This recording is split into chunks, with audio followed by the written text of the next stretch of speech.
Right, let's talk Valda. So, Guardian's up there with Illusionist and Runeblade as the three big classes I've never really touched, right? Since the inception of Fab, my time with Fab, I've never delved into them or their card pools extensively. I think the closest we've come is Firebreather Yarl shenanigans, but even then, I kept telling myself when the deck was announced, when it was released, that I'd give it a go and play Yarl because he seemed cool, and I just never really got around to it. And then Illusion's never really going to be my jam, right? Closest I've come is Necromancer. And then for Runeblade, I did give Aurora, the Armory deck, a go, but nothing else, right? So, yeah, I'm super excited to just dive into Guardian because it's a whole bunch of cards that I'm not too familiar with, and deck construction is by far one of the best elements of Flesh and Blood to me, right? It's so fun in theory and in practice, figuring out, what's slightly more optimal, the best play lines, certain play lines, and just, well, shenanigans, as a lot of my other videos do pray tell. So, yeah, I thought we'd take a crack at this, in a sense, together, right? Over the course of a few different videos.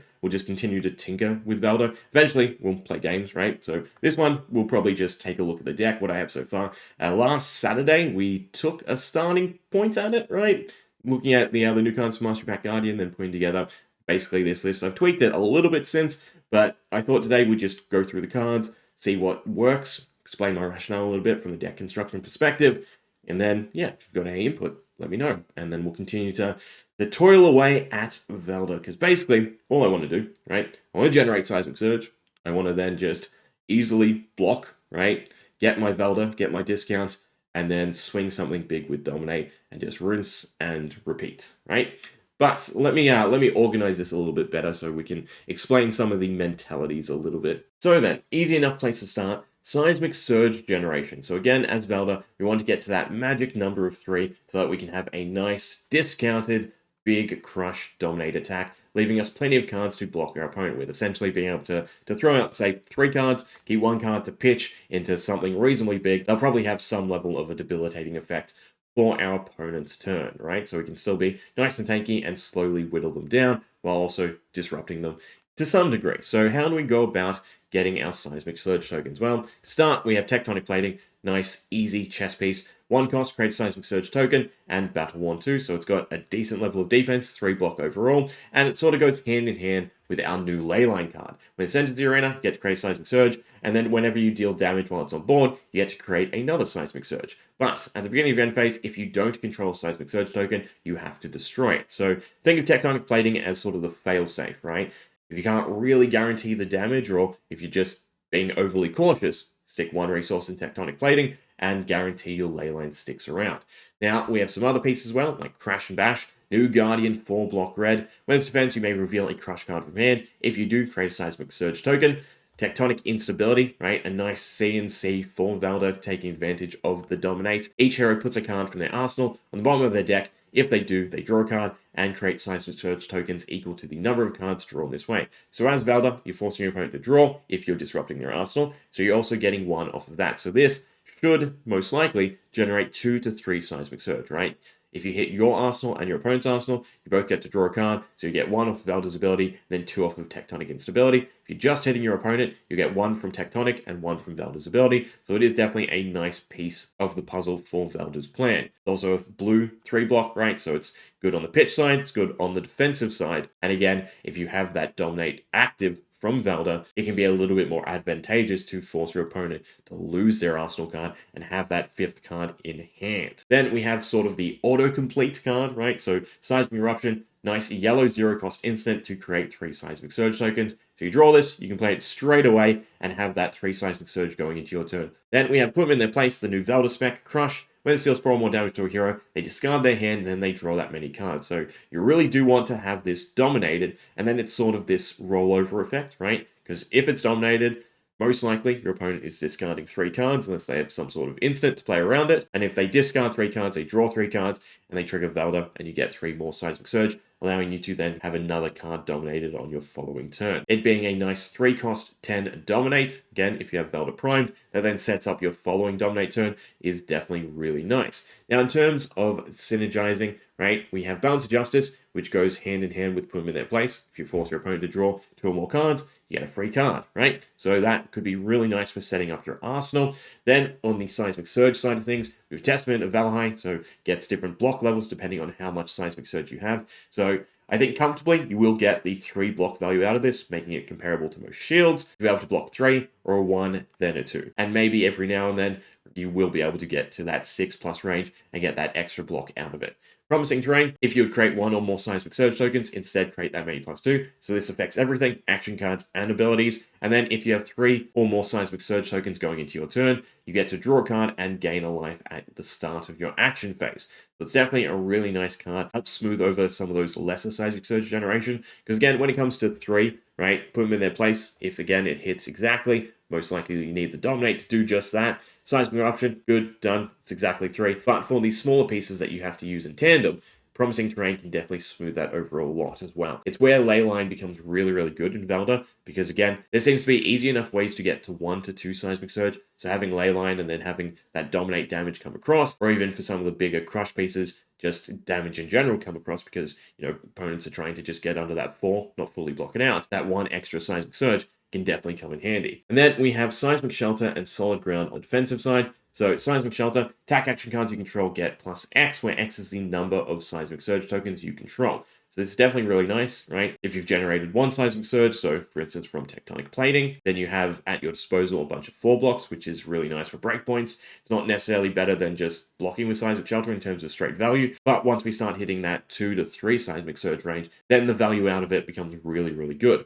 Solid Ground, new defense reaction. Solid Ground, nice big defense reaction. So 3 cost, 5 block defense reaction, but it's discounted for each Seismic Surge you control. So again, with 1 Seismic Surge, it's a reasonable block being a 2 for 5 on blue, but once you get to that 3 Seismic Surge range, it just being a nice free 5 block is definitely really, really solid. Now then, to back up our straight Seismic Surge generation cards, we also have a little bit of Heave. So the old one cards actually do have quite a nice utility to them, having Crush, right? So the Crush effect is not really going to always matter unless you're in a Guardian matchup, which can definitely happen, and these are really strong Crush effects, but they are still just a Heave card that is essentially a 10 Dominate with Valda's ability active, which makes them, to me, really nice, right? But I'll give credit where credit's due. I did not think of this, so this was pointed out to me. Beautifully done. And then we also have Thunderquake as a blue, right? So it's a blue 3 block, right? That's good enough by itself, I think. And then again, the Heave 3 to auto-complete Valda's ability. But where the real strength comes into it then is having ways to cycle them. So Crown of Providence, nice, good, staple headpiece. When this defends, put a card from hand or arsenal on the bottom of your deck. If you do, draw a card and 2 block. So using Crown of Providence, we can cycle away these Heave cards from our arsenal and then get another card and potentially play something a little bit better.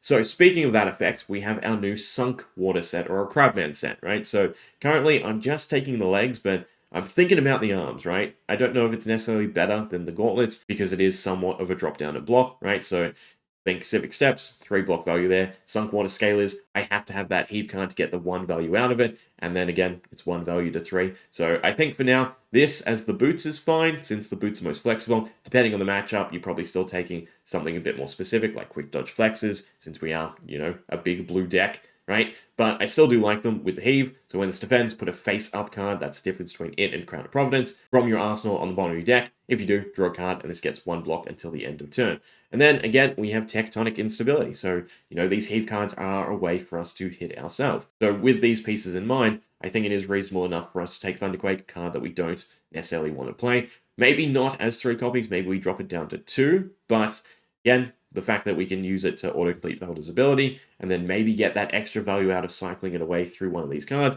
I think makes it reasonably well as an inclusion. And then again, for the old ones, they have that fallback of still being a Crush card, which does make them really, really nice interacting with Valda's ability. Because, a 10 Dominate, that's still reasonably good, right? Then, in terms of utility, we have Imposing Visage to synergize with our auras. So search your deck for an aura card with cost X or less, put it into the arena, and then shuffle, with X being X plus 3. And it does have Go Again, which is a meaningful interaction. Now, you might see the Stamp Authority.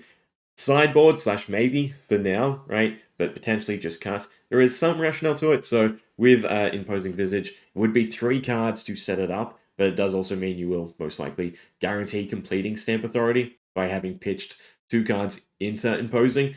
So it is somewhat nice, right? No attack action cards can trigger their effects on hit, so that does definitely have some use against certain matchups. But most likely, Imposing is here for Leyline, Promising Terrain, and Seismic Shelter, where they're simply a 3 cost, right? So a nice, simple way to search out our 1 of Legendary. So basically, we have 4 ways to hit it, and then once it's on board, we can fetch Promising Terrain, or if we want something defensive, we can find Shelter. So I do think there's a good enough rationale to this, right? They're 3 blocks, they're blue pitchable, so they make up basically our pitch basis. But if we have the opportunity to set them up, we can take advantage of that, right? And then on the defensive side, not as much as you might normally see in a Guardian list, but we're still taking a reasonable amount, right? So 19 in a sense, defensive cards. Not so much Seismic Shelter, this is more defensive adjacent since it's then interacting with our attack actions, which we have a lot more of, right? But still some good stuff here, right? Crash and Bash again as a block. Test of the Iron Grip, great block, right? So when it's defense, clash with the attacking hero. That and Seismic Shelter is essentially why we want a larger attack basis as well. So we want to win this clash, force our opponent to discard. It's obviously a lot more guaranteeable in Victor, but I think it's still reasonable enough to take as Valda, right? It may mess up your turn, but, I think more than likely you will hit it, and then you'll probably swap it out, right, depending on the matchup. If it's Guardian v Guardian, you probably don't risk it. Brute, you probably don't risk it. Defense reactions, Sink Below, solid ground, right? Sink Below to cycle, it's just obviously really, really good. Although I feel it may end up getting cut. I may just want more attacks, but, still nice 4 block, right, defense reaction. And Captain of the Guard. So this is definitely here, mainly for the smaller matchups, but while this is defending, cards with power greater than the attack they are defending get +1 block, so can definitely work out, right? Basically, this plus a normal 3 block attack, right? If you're getting value on both those cards, turns this into a 4 block card, so, that's pretty nice. It is kind of weird in that sense, because obviously if you're blocking small things, you're not blocking 2 cards on the same chain, so, this can be easily shut down by your opponent closing the chain, and it also doesn't interact well with reactions, right? So, if it's something your opponent can pummel, for instance, take Mech, right, where you'll probably still have the bigger attack, they pummel it, it then goes over your attack, it loses the buff from Captain of the Guard. So most likely, this is solely here for Ninja, right? And Ninja where they can't close the chain, so yeah, it's good. It's not super great. It has its niche use, so sideboard tech, most likely, but, reasonable enough. 2 copies, right? And then Stamp Authority, again, the plausibility of just shutting down and taking your opponent's damage and not worrying about effects, and then being able to have a nice big turn, potentially. Although you'll still probably block out, right? This probably goes a bit more hand in hand with trying to close out a game with maybe time skippers, where you take full advantage of not having to block and then being able to send, 2 big things, potentially. On the equipment side, so this is just stuff that has basically switches, right? So again, we have our Crabman legs or Quick Dodge for wide matches and Base of the Mountain for tall matches, or Dominate, right? Most likely just Guardian, since it doesn't play around Confidence or Overpower. Now, Golden Divine Will, again, I am contemplating sticking in the Crabman arms, but, this being 3 block and having a better effect than, say, Civic Steps, where we're giving our opponent the Quicken, I think probably this stays, and we only take 1 piece of the Crabman suit, right, for those heave interactions. And lastly, we have our attacks, right? So we have a good chunk of disruptive attacks, and then some big attacks as well, along with the old 1 cards again, right? If we're not cycling them away, there's still a nice 10 that we can potentially give Dominate through Valda's ability. So on the disruptive side, right, Command and Conquer, in all honesty, I feel like this kind of gets cut, right? But, it's still just Command and Conquer. Defense reactions can't be played, and when this hits, destroy a card in their arsenal. It's just such good value anyway, right? It's still, if you block out 3 cards, you're just sending this even without Dominate. Your opponent has to block it, right? There's still rationale to it, but I do think you want to capitalize on the chip damage from Dominate. So obviously it's good, but I think you can get away with it more than usual, right, in this style of deck. A Renounced Grandeur and a Break Stature, right, for our Aura Disruption. Now, I do actually like the crush effect on this a bit more than Break Stature. So when this deals 4 or more damage to a hero, they can't create Aura tokens during their next turn at all, right? So Break Stature, on the other hand, it will destroy a target Aura token, and then they can't create that Aura token, right? So in other words, you have to have the objective that you're trying to stop on board for Break Stature versus Renounced Grandeur, where they just can't create anything, right? I almost feel like this could have been the rare and this could have been the Majestic, but yeah, so they're there for Aura Disruption. Spinal Crush, right? Deals 4 more damage, and your opponent essentially can't get go again on anything. Really good. The Boulder drops, if they deal 4 or more, your opponent has to discard. So 6 Dominate, good. 5 dominate gets a little bit worse, but it's still blue pitchable. I think it's reasonable enough to take, right? Cartilage Crush, 4 or more, they can't draw cards. Maybe a little bit more matchup specific, but I think this stays more so than the other Aura Disruption, for instance, because again, it is that fullback blue pitchable. Disable. Now, I've taken Disable out of all the Crush cards simply because it's a 7, right? So when it deals 4 or more damage, put a card from their arsenal on the bottom of their deck. I mean, this does have some use, especially in, aggressive matchups where it's not a defense reaction. But if it is a defense reaction, obviously, they're just able to play it, and then Disable's not actually going to land. But it's still a nice big 7. There's some rationale to maybe just sticking a 3 in as well, but a 3 on blue is again 5, right? A 4 means you're still pitching something, but for instance, this being a 5 cost means that if we have Valda active, it's then a 2 cost, meaning we have that 1 resource left over to put into Tectonic, or if we're just playing this for the damage, it's still just 2 blues, and we still get Tectonic. So again, reasonable enough, right? And then for big attacks, Badger Pulp, which is going to be a pain to get, right? Hopefully there's enough of the Buy a Box promo, right? It's Buy a Box, I think. It's Celebration, which I think is Buy a Box, right? I always get confused, but obviously it's just really, really good attack, especially into Illusionist, right? So yeah, hopefully put them in their place again, Valda Spec, and then Righteous Cleansing, just because it's it's a yellow big attack, right? 7 cost, yeah, it's fine. It'll be a 4 cost, which means again feed a resource into Tectonic most likely as a big 10 dominate. Maybe it sort of breaks the curve. Maybe we want to stick with those 6s, so it's just a 1 card into it. But I think in most cases we can get away with pitching it if need be, or again, just blocking. So yeah, there we go. That's the attacks. So we'll take a look at the deck in its entirety. So then, as it stands, here's what we have, right? So our main cohort of equipment, Crown of Providence, and our Sunk Water Scalers, again, to take advantage of Heave, or, just Crown of Providence in general, playing around Arsenal Disruption. Gauntlets, Shield, Tectonic Plating is just the staple, right? And then Titan's Fist, it's the weapon. As outside of the auras, which we want to play, everything is going to meet that demand of 3 or greater cost, right? Now, there is a weapon switch, which is unfortunately Sledge of Anvilheim, right? I say unfortunately, the 4 is the awkwardness, but basically for Gravy you need it now because you have to play around the Fearless Confrontation. So a 4 weapon is not good enough, unfortunately, right? So yeah, so take Sledge and then just control those allies. But main set equipments, then of course we have a little bit of Arcane, we have our wide stuff. Maybe base just goes, maybe it's not too needed, maybe it doesn't work out into enough matchups. Balance Justice you could potentially take as the Forerunner, again, goes really well with the Valda spec, but I think I'd rather it just for matchups where it's going to trigger sometimes from them, and then, again, failsafe, we trigger it from Valda, right? Arcanite Skullcap, again, for Arcane, so that we can get around the hefty surge. So you probably don't need both pieces of Null Rune, right? So you can probably get rid of this, probably get rid of the gloves, and then maybe take another Sunk Water piece as well. Right, Badger Pulp as a nice big red attack. Again, really good into certain matchups, but being red, it probably switches with something, right? I think in general, the old ones are the first piece of the puzzle to give way, if you will, depending on the matchup, or potentially the Thunderquakes. And then we have our Renounced Grandeur, again, because it's red, I'd rather yellows and blues as the main cohort. Captain the Guard, again, very situational, right? So I think the only thing we really need is more sideboard spaces, because I'm taking a ton of equipment. For now, Command & Conquer, Sink Below, and Stamp Authority are relegated to the maybe section, but, we'll give them a go here and there. And then this is the main deck, right? So, again, we have our Heave through the bindings and our Thunderquake, right? A reasonable amount of other Seismic Surge generation. So, for instance, with, obviously, Tectonic Plating, the Heave 2 is fine.